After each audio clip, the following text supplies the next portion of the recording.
My name is Emma Collins. I'm 27 years old. And if anyone ever asks me what my wedding day was like, I always say the same thing. It was the most beautiful day of my life and the biggest betrayal. But the story doesn't start where you might think. It starts 7 days earlier. 7 days before the wedding, I discovered that my own mother had already set everything in motion to destroy it. Not a small argument. Not a misunderstanding. I'm talking about every single thing that makes a wedding possible. The flowers. The catering. The venue. The music. Everything. And she had done it all behind my back. But at that moment, I had no idea. At that moment, I was doing what every bride-to-be does. I was dreaming. That evening had started completely normally. Nathan and I were sitting in the kitchen of our small house. It was lightly raining outside, and he was tapping his fingers on the wooden table as if he were trying to gather the courage to say something. I laughed and asked, "What's wrong? Why are you so quiet?" He pulled a small box out of his pocket. It wasn't a movie moment. No expensive restaurant, no grand speech. Just Nathan, and the strange sincerity in his eyes. "I don't have a perfect speech," he said. "I just know I want to start every morning of my life with you." I didn't take even a second to say yes. We both ended up sitting on the kitchen floor, and I kept turning the small diamond ring on my finger in the light, watching it sparkle again and again. In that moment, the world felt perfectly right. At least, for 11 minutes. Then my phone rang. The name on the screen read, "Mom." I answered the call with a smile. "Mom, do you know what just happened?" But there was no excitement on the other side. No congratulations. No joy. The first question she asked was, "Where are you having the wedding?" I glanced at Nathan. He was smiling slightly, trying to listen to the conversation. "We haven't decided yet," I said. "He just proposed." "Then decide quickly," Mom interrupted. "Good venues get booked a year in advance." Her tone sounded like she was scheduling a business meeting. It felt strange that night. But I still didn't realize that it was only the beginning. My mother had always been involved in every decision of my life. Which college? Which major? Which apartment? When my father died, I was only 19. After the funeral, she hugged me and said, "Now it's just the two of us." And maybe that was the moment something changed inside me. Saying no to her always felt like abandoning someone who was already hurting. So when she said, "Let me help plan the wedding," I didn't refuse right away. I thought she would just help. But I didn't realize that with that one yes, I hadn't just handed over the wedding planning. I had handed over my entire wedding. And I didn't know that over the next few months she would slowly take control of every single part of it. Quietly, carefully, and then, just 1 week before the wedding, she would destroy it all. But there was one thing my mother didn't know. My best friend Rachel had sensed something 6 months earlier, and she had quietly begun preparing a plan, one my mother had never imagined. The moment Rachel's name comes up, I immediately remember the evening she first came to our house, about 3 months after my engagement. By that point, the wedding planning had almost completely fallen into my mother's hands. It had happened slowly. So slowly that at first I didn't even realize anything was wrong. First she said, "You're busy with school. I'll talk to the vendors." I teach 3rd grade, and honestly at the time balancing work and wedding planning was exhausting. So I thought, fine, a little help won't hurt. Then she said, "I met with the florist." Then, I did the tasting with the caterer. Then, I spoke with the venue manager. Every time she said it like she was doing me a favor. And every time, I gave her just a little more control. At first it felt like help. But slowly I began to realize something. My wedding was no longer mine. I had always imagined my wedding would feel a little different. I told Nathan that I loved wildflowers. Sunflowers. Lavender. Small, scattered flowers that look like they were picked fresh from a field. But one day Mom sent me a picture from the florist. White roses. Nothing but white roses everywhere. I called her immediately. "Mom, I chose wildflowers." She laughed lightly. White roses are classy, Emma. You'll thank me later. I didn't argue much. Then the food. I had chosen barbecue. Nathan's favorite. Pulled pork, cornbread, sweet tea. But after the tasting, Mom said, "Barbecue at a wedding? What will people think?" At the next meeting, the menu had already changed. Roasted chicken, salmon, stuffed mushrooms. That night Nathan stood quietly in the kitchen and asked, "Is this really the wedding you wanted?" I didn't answer right away. Because the truth was, I didn't know anymore. Every time I tried to push back even a little, Mom did the same thing. She started crying. Suddenly, tears in her eyes, a tissue already in her hand. "I just want to make it perfect for you," she would say. And then, "Your father would have wanted this wedding to be special." My father. The moment she mentioned him, my resistance always weakened. Nathan saw all of this happening. He never directly argued with Mom, but I noticed he started spending more time in his workshop. Sometimes late at night I would find him standing by the wooden workbench. He wouldn't even be holding a tool. He would just be staring at the wall, like he was thinking about something. One evening Rachel came over to plan the rehearsal dinner. She's been my best friend since 8th grade. She always notices the things I ignore. That evening Mom was rearranging centerpiece samples on the dining table. One by one, she was removing the flowers I had chosen, replacing them with white roses. Rachel watched quietly.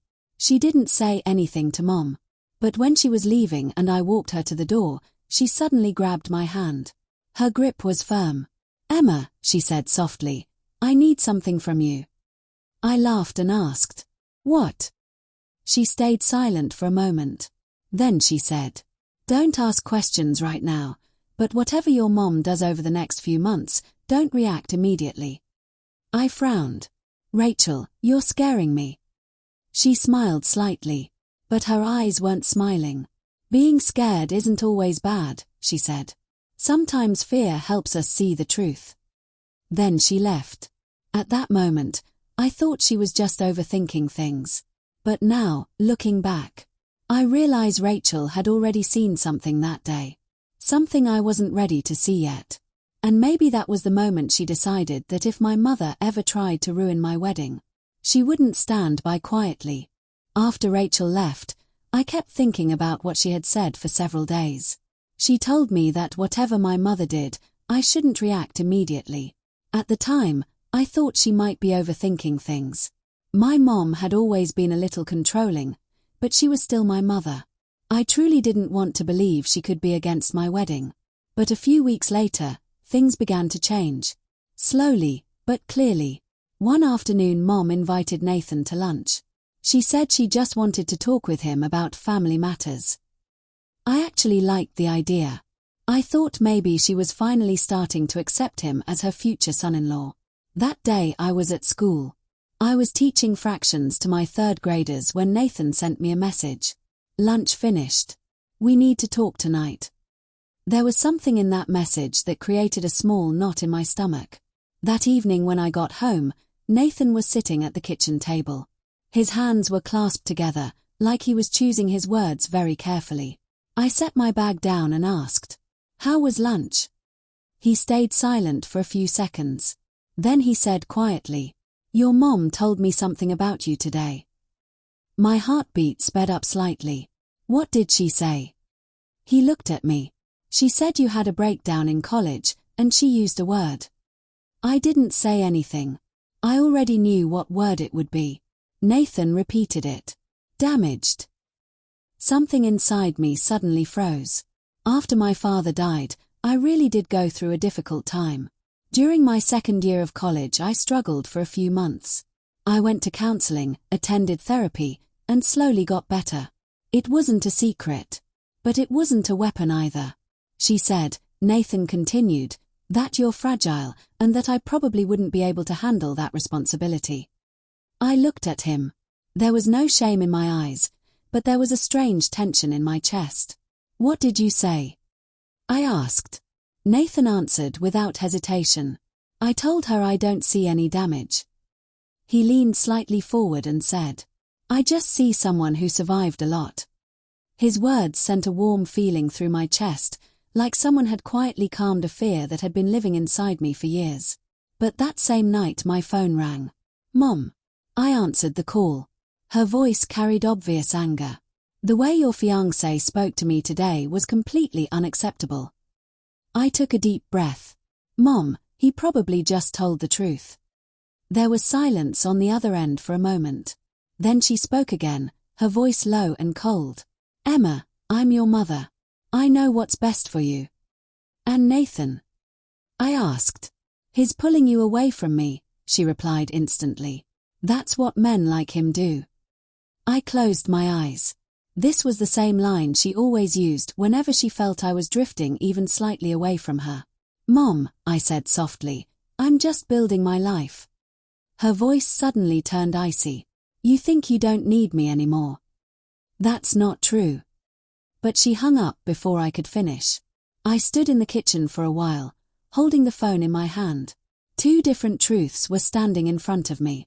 One truth where my mother was trying to protect me, and another where she was making sure I never escaped her control. At that moment, I couldn't decide which truth was real. But over the next few weeks, my mother answered that question herself. For a few days after that conversation, everything seemed normal again, at least on the surface. My daily routine at school continued. Third graders, their notebooks, their tiny complaints about who took whose pencil. But inside me there was a strange tension. Like something bad was about to happen. And then, about 6 weeks before the wedding, I realized something for the first time. My mother wasn't just controlling the wedding. She was rewriting my story. One Saturday morning I went to the small hair salon on Main Street. Patty had been cutting my hair for nearly 10 years. She's the kind of person who knows every piece of news in town but usually talks about it kindly. She draped the black cape over my shoulders and looked at me through the mirror. "Everything okay, Emma?" I smiled lightly. "Yeah, why?" She hesitated, then said, "Your mom came in yesterday. She was saying you're under a lot of stress about the wedding, and maybe this marriage isn't the right decision." My hands tightened on the chair's armrests. "She said that?" Patty shrugged gently. "I told her every wedding has a little stress." I nodded, but something inside me felt like it had dropped. When I left the salon that day, I tried to convince myself that Mom was probably just worried. Maybe she had exaggerated things. But the next day something strange happened at the grocery store. I was standing at the checkout line with milk and bread when Mrs. Brewer, who's usually cheerful, looked at me with an odd expression of sympathy. "Emma, sweetheart," she said quietly, "if you ever need someone to talk to, I'm here." I frowned. "About what?" She quickly shook her head. "Oh, nothing. Just take care of yourself." On the drive home, I began to understand what was happening. Our town isn't big. About 4,000 people. And here, when someone says something, it doesn't spread like the wind. It spreads like a storm. Within 2 days I started seeing the same looks everywhere. At the post office. In the school parking lot. Outside the church. People looked at me like I was fragile. Like I might break at any moment. That evening when I got home, my phone buzzed. Rachel had sent a message. "Whatever your mom does this week, don't react. Seriously. Trust me." I typed back immediately. "You're scaring me." 3 little dots appeared on the screen, disappeared, then appeared again. Finally her reply came. "Being scared is good. It means you're paying attention." I set my phone down. Now I could clearly feel that something big was happening. But I still couldn't see the full picture. 5 weeks earlier, something else had happened. Mom had called Nathan's mother, Gloria. I didn't hear about it from Gloria, but from Nathan. That morning he was making coffee in the kitchen when his phone rang. He answered on speaker so I could hear too. Gloria sounded uncomfortable. "Nathan, sweetheart, is there something I should know about Emma?" Nathan glanced at me. "What do you mean?" Gloria spoke carefully. "Diane called me last night. She said Emma is emotionally unstable and that she needed psychiatric treatment in college." My hands turned cold. I looked at Nathan, but his face showed no panic. Just a quiet firmness. "Mom," he said, "Emma went to counseling after her father died. That's it." Gloria stayed silent for a few seconds. "I trust you, Nathan." But Diane sounded very convincing. She was crying. Of course she was. She always cries. Nathan ended the call and turned toward me. For the first time, there was a different kind of clarity in his eyes. "Your mom isn't protecting you," he said quietly. "She wants to control you." In that moment, it felt like someone had spoken a truth I had known for years, but never wanted to admit. But even then I didn't realize that this was only the beginning. Because my mother wasn't just spreading rumors anymore. She was slowly preparing to destroy my entire wedding. After that day, I started living with a strange kind of caution. It wasn't that my life suddenly stopped. I still went to school every morning, taught my students, came home in the evening, and cooked dinner with Nathan. On the surface, everything looked normal. But somewhere inside me, one question kept circling. What was my mother actually doing? I didn't want to fight her directly. Honestly, I was probably afraid of her too. All my life I had tried to avoid making her unhappy. And that was exactly why she always won. But this time things were a little different. Because now it wasn't just me. Now there was Nathan. And Rachel. This was about 4 weeks earlier. Nathan and I were sitting at the kitchen table looking over our wedding budget. The laptop was open in front of us, and a spreadsheet listed every expense. Flowers, $2,200. Catering, $4,800. Venue deposit, $3,500. DJ, photographer, rentals. Altogether it came to about $18,000. For us, that was a huge amount of money. I'm a public school teacher. Nathan runs a small woodworking workshop. We had saved that money over 3 years, making small sacrifices along the way. Fewer vacations. An old car. Eating out less often. That money wasn't just for a wedding. It was the beginning of our life together. Looking at the screen, I asked, "What happens if the wedding gets cancelled right now?" Nathan answered without looking up. "Most of the money would be gone." I took a deep breath. "And if the vendors don't give refunds?" He stayed silent for a few seconds. Then he said, "Then we start over." His voice was calm, but I noticed his fingers lightly tapping the table, like he was thinking about something too. That same evening my phone rang. "Mom." I answered the call. "Emma, did you finalize the seating chart?" "Not yet," I said. "Nathan's family should be in the front rows, so." "No," she interrupted immediately. "My friends will sit in the front rows." I frowned. "Mom, this is our wedding." A few seconds of silence followed. Then the familiar voice returned. A little shaky, a little wounded. "I just want it to be perfect." I closed my eyes. "Mom, perfect doesn't mean everything happens your way." Another long silence on the phone. Then she said quietly, "You've changed." I didn't respond. Because maybe she was right. That night Nathan stayed in his workshop longer than usual. I sat on the porch holding a cup of tea. After a while Rachel came over. Rachel never knocks. She just walks in. She saw me sitting on the porch and came to sit beside me. "You okay?" she asked. I shrugged. "Maybe." We sat quietly for a few seconds. Then she said softly, "Your mom is still talking directly to the vendors, right?" I looked at her. "Yeah, why?" Rachel didn't answer right away. She stared down the street, like she was thinking through something carefully. Then she said, "Just remember, whatever happens, don't panic." I laughed lightly. "You've been saying that for a month. What's going on?" She smiled. But her eyes held that same seriousness I had noticed before. "Nothing yet," she said. Then she stood up. "But if things go bad, I want you to trust me." I nodded. At the time I thought she was just being protective. But that night when I went to bed, I suddenly realized something strange. Over the past few weeks my mother had become very quiet. Very cooperative. very agreeable. And my mother was never that calm unless she had a plan. I didn't know what that plan was yet. But I could feel that she was about to do something big. And I had absolutely no idea what it would be. Because just 7 days later, I was about to find out what my mother had done to my wedding. The morning 7 days before the wedding felt completely normal. At least at first.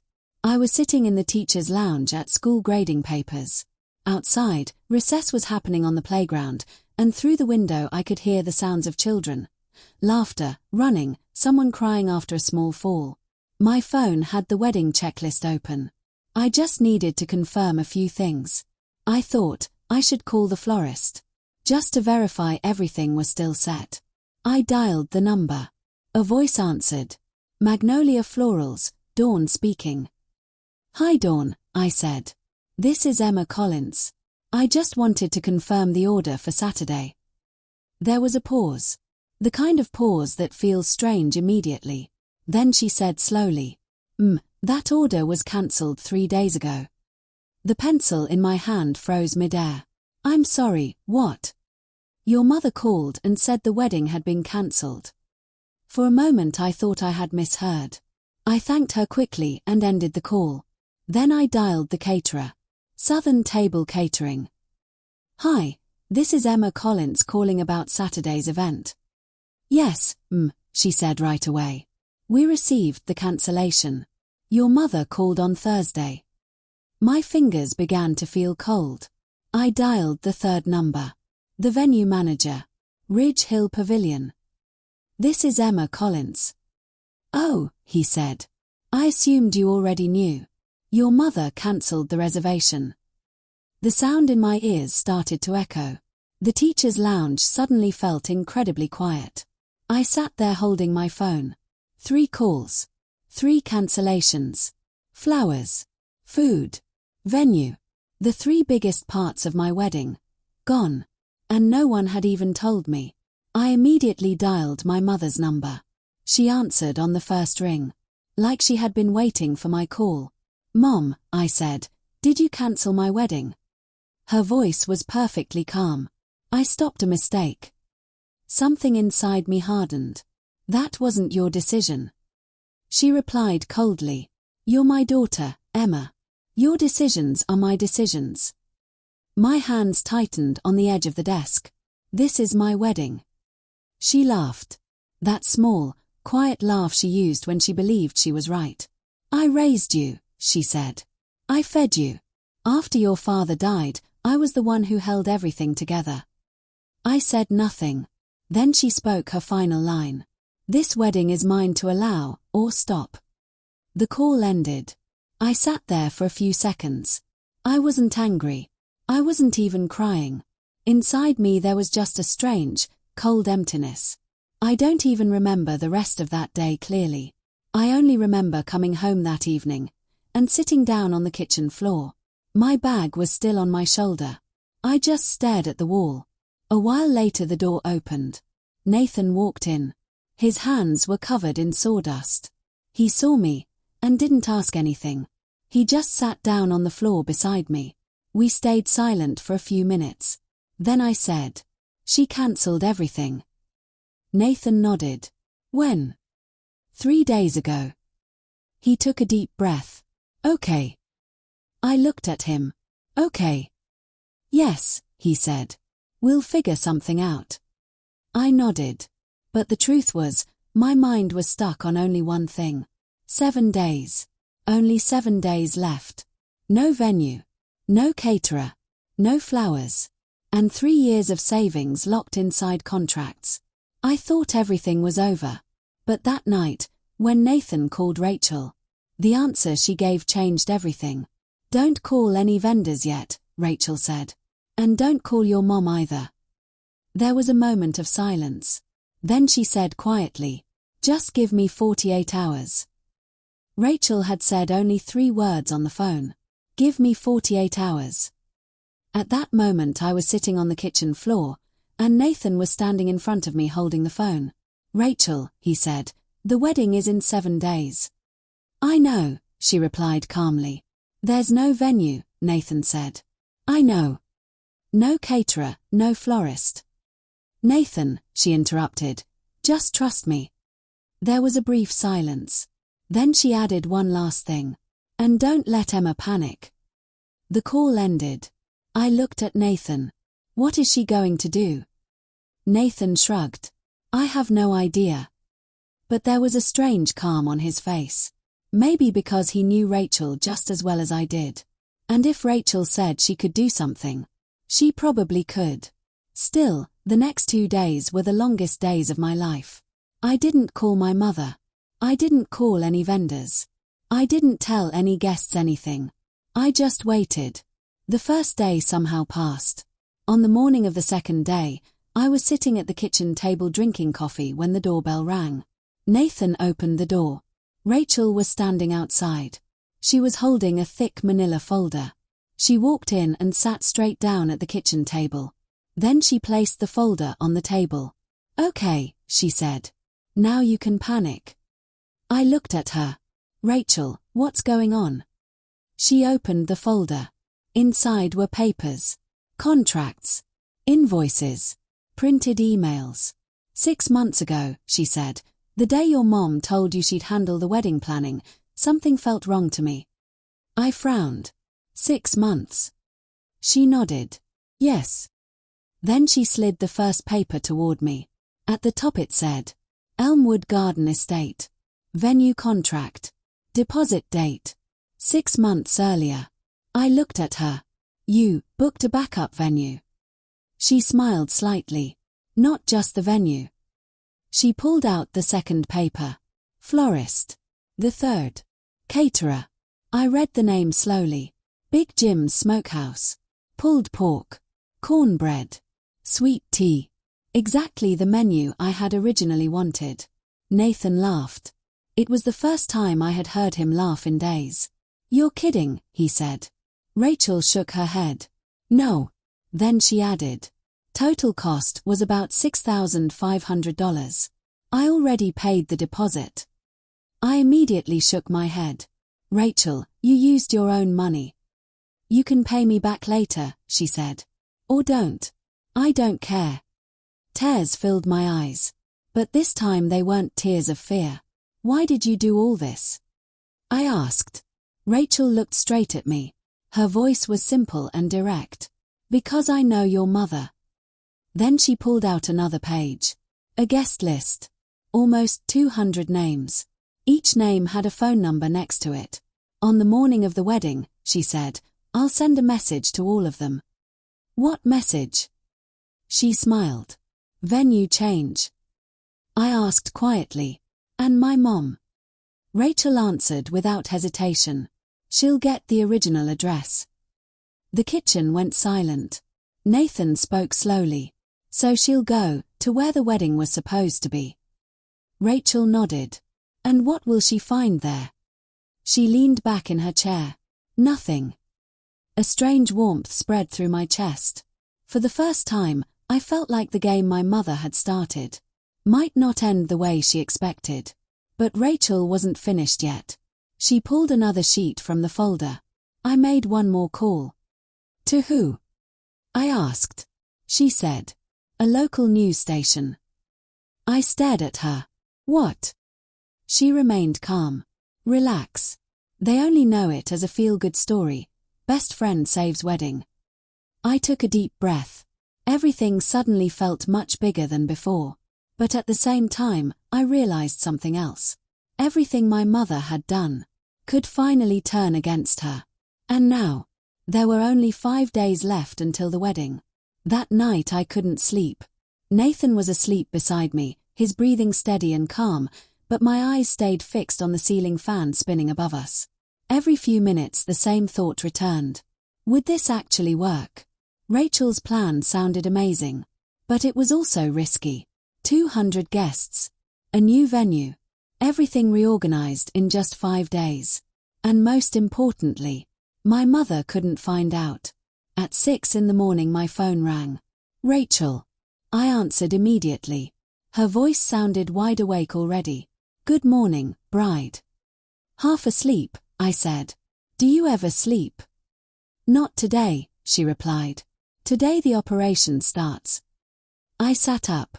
What do you mean? I'm starting on the guest list. She explained that she had divided all the guests into 3 categories. First, close family. Second, trusted friends. Third, everyone else.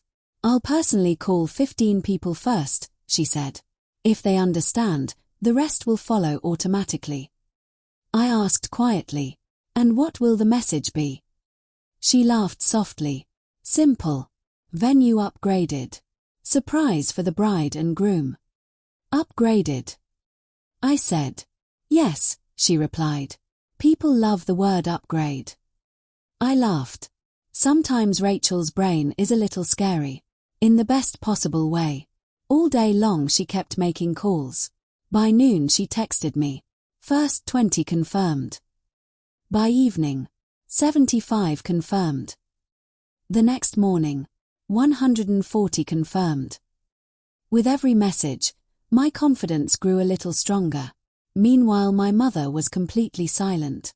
No drama. No calls. No messages. That silence felt strange. Like the air before a storm. But something inside me had changed. Before, I was afraid of what she might do. Now I was simply curious to see what would happen when she discovered the truth. The day before the wedding I stayed at Rachel's apartment. She insisted, saying it would keep my mother from contacting me. We were sitting at the kitchen table folding napkins when my phone buzzed. A screenshot. My coworker Jenny had sent it. I opened it. It was a Facebook post. From my mother. I read it slowly. Please pray for my daughter. She is rushing into a marriage against medical advice. I tried to help, but sometimes a mother's heart must accept painful truths. My hands started shaking. Medical advice. I whispered. Rachel took the phone and read the post. She didn't react. She simply placed the phone on the table. Don't respond, she said. But she just told the entire town. I said don't respond, she repeated calmly. I took a deep breath. Rachel's calmness always grounded me. A few minutes later Nathan called. I saw the Facebook post, he said. Are you okay? Yes, I replied. Should I come over? I shook my head, then realized he couldn't see me. No, I said. Everything's fine. Just one more day. After the call, Rachel placed my phone in the kitchen drawer. That's enough for today, she said. We sat on the couch together. For a while neither of us spoke. Then she said quietly, tomorrow everything will work out. That night I lay in the guest room. But this time, I wasn't afraid. Something inside me had changed. Like a lock had finally opened. For the first time, I felt like this wedding could truly be mine. And the next morning was my wedding day. On Saturday morning. My wedding day. I woke up in the guest room of Rachel's apartment. Soft sunlight was coming through the window. For a few seconds I stared at the ceiling, and then suddenly it hit me. Today was the wedding. Not just a wedding. Today was the day when either everything would finally work, or everything would truly fall apart. I could hear Rachel's voice outside. She was in the living room, on the phone. Yes, it's a new venue. A surprise upgrade for the bride and groom. Please note the address. I got up and walked out. Rachel was standing near the sofa with a printed guest list in her hand, marking names one by one with a marker. How many? I asked. Without looking at me, she replied. 197 confirmed. I stared at her for a moment. 197. She smiled. 3 people can't make it. 1 kid has a fever, 2 got stuck traveling. She closed the list. Everyone else is already on the way. I took a deep breath. Months of planning. Days of stress. And now everything would happen in just a few hours. But one name was not on that list. Diane Collins. My mother. Rachel hadn't sent her any message. As far as my mother knew, the wedding was still happening at the old venue. The same venue she had personally cancelled. Around noon I started getting dressed. It wasn't an expensive designer gown. It was a simple ivory dress I had bought from a consignment shop in Atlanta. It cost $60. When my mother first saw it, she had said, "This is second-hand embarrassment." But today, it felt perfect. At 1:30 p.m., Uncle Tom arrived. My father's younger brother. He stood there in a grey suit, looking at me silently for a few seconds. Then he said softly, "You look exactly like your father." My eyes filled with tears. At 2:30 we arrived at Elmwood Garden Estate. The place was just outside town. Tall trees lined the entrance, a white wooden gate stood open, and inside there was a wide green lawn. And everywhere were the flowers I had always wanted. Wildflowers, sunflowers, lavender, baby's breath. Exactly the way I had imagined. Nathan was already there. When he saw me, he just stared for a few seconds. Then he laughed softly. "You're actually here," he said. I took his hand. "Yes. And this time, nobody can stop us." Between 2:30 and 3 p.m., the guests began arriving. People walked through the gate and paused. Some smiled. Some looked around in surprise. Mrs. Henderson whispered to her husband, "This is even better than the original venue." Gloria Cole hugged me tightly. "This is the wedding you deserved," she said. Not far away, Maggie Coulter and her cameraman were quietly setting up their equipment. They still believed this was just a feel-good story about a best friend saving a wedding. They didn't know the real story yet. At 3 o'clock, the ceremony began. Uncle Tom held my hand as we slowly walked down the aisle. Fairy lights hung between the trees, swaying gently in the breeze. 197 people stood watching. Only one person was missing. My mother. She still believed the wedding was happening at the empty pavilion, where nothing remained anymore. When I reached Nathan, he whispered softly, "We did it." I smiled. "Not yet. We're halfway there." We said our vows. Simple words. Honest words. And when the officiant said, "You may kiss the bride," the entire garden burst into applause. All 197 people stood clapping. But at that exact moment, on the other side of town, my mother was stepping out of her car, in front of the empty venue, the one where she thought she would witness the end of my wedding. What she didn't know yet was that the real wedding was happening 12 minutes away. I didn't learn what happened at the empty venue until later. People told me about it, and I eventually saw a few videos. Around 3:15 that afternoon, my mother stepped out of her car at Ridge Hill Pavilion, the place where the wedding had originally been scheduled. The same place she had personally cancelled. She was wearing a navy blue dress. Her hair was perfectly styled, pearl earrings in place. From a distance, anyone would have thought she was arriving for an important celebration. In truth, she had come to see a victory. She probably expected chaos, confused guests, people making frantic phone calls, and me, probably crying somewhere. But there was nothing there. No tent. No chairs. No flowers. No guests. Just an empty parking lot. She stood there for a few seconds. Then she took out her phone and called me. The call went straight to voicemail. She called Rachel. Voicemail. She called Gloria Cole. Voicemail. One by one she dialed several numbers. Every call, voicemail. After a few minutes she looked around. The empty space. The hot sun. Total silence. That was probably the first moment she realized the story wasn't going the way she had planned. Finally she dialed another number. Nathan's distant cousin, Bev. Bev answered. "Oh Diane," she said, "didn't you get the message? The wedding's at Elmwood Garden." My mother hung up without saying a word. 12 minutes later, her car stopped in front of the gates of Elmwood Garden. The same gates where fairy lights were glowing, people were laughing, and the smell of barbecue filled the air. She stepped out of the car, walked toward the gate, and there stood a man, Kyle, one of Rachel's friends. He held a clipboard.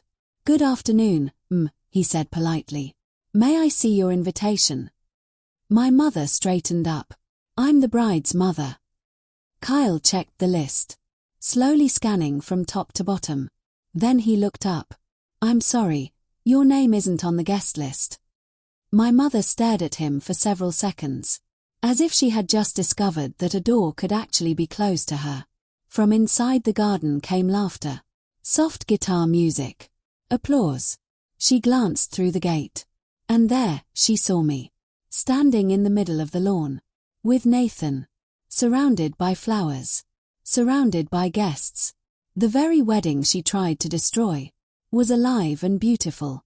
Some guests began looking toward the gate. A few faces showed recognition. They now knew who had cancelled the vendors. And right then, Maggie Coulter's camera slowly turned in that direction. My mother stood there for a few seconds. Then she said nothing. She didn't shout. She didn't argue. She simply turned, got back into her car, and drove away. I didn't know any of this at the time. At that moment, I was on the dance floor. Nathan was holding my hand, and we were awkwardly trying to do a two-step dance. Rachel stood nearby. She glanced toward the gate. My mother's car was disappearing down the gravel road. Rachel took a sip of sweet tea and walked back toward us. She didn't say anything that night. I learned the truth several days later. And that's when I realized something. The biggest victory of my wedding wasn't the venue, or the flowers, or the food. The biggest victory was this. For the first time in my life, the most important day of my life wasn't under someone else's control. And that day I learned something else too. Sometimes it's important to love your family, but sometimes it's even more important to make sure your life still belongs to you. And if you've listened to my story all the way to the end, truly, thank you. If this story touched you in any way, please give the video a like. And if you enjoy real, heartfelt stories like this, don't forget to subscribe to the channel. I'll keep sharing more stories like these in the future.